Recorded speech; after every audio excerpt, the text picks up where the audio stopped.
Our next one is from Patty. Patty's talking about the market. So the housing market, as we know it, will die soon.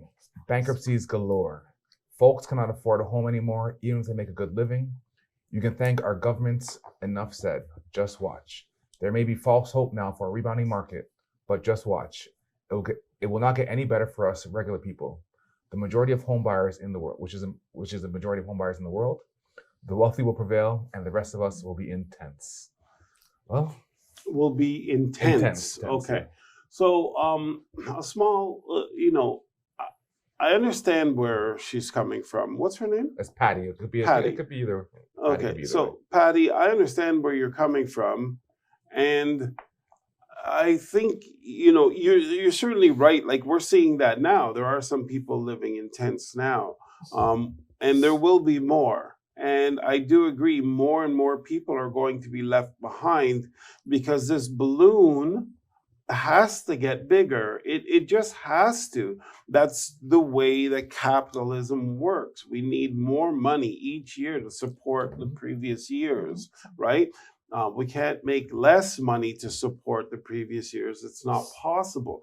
So, yes, Patty, I agree with you. It is going to be tough, and there's going to be more and more people left behind. The question then becomes, what can you do to not be one of the people who are left behind? So that becomes the quest. The truth of the matter is, if you can get yourself above the fold, then you can just ride with the economy, right? So, assets go up in price. If you can get yourself in that position where you are floating on assets, then you will be able to surf the waves. Unfortunately, if you're renting and there are no other assets, then you're being pulled behind all the time. And I know that these people who are in love with cash, because right now cash happens to be king, but cash being king is real old news.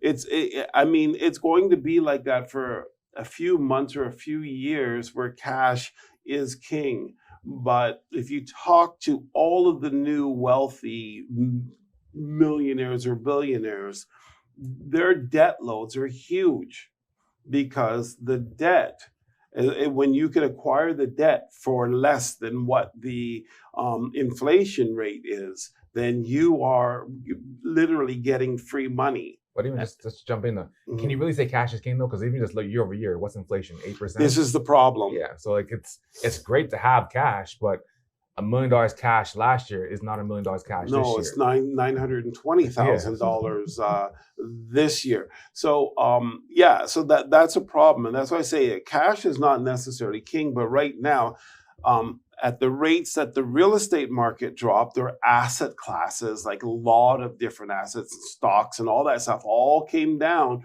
much faster than inflation. Cash, even though it only lost 8%, these other assets lost 17 and 18%. So cash actually has power.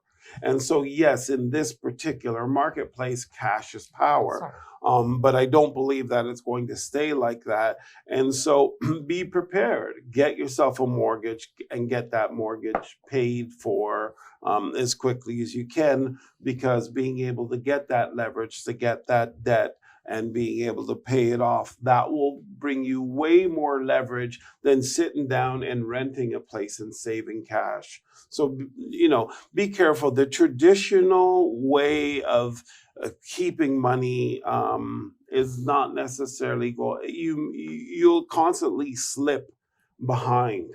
And the really, really sad thing about it all is that for the people who do not have a chance to save that amount of coin to get themselves into a situation where they have assets growing faster than inflation, those people will inevitably be left behind, and it's very sad.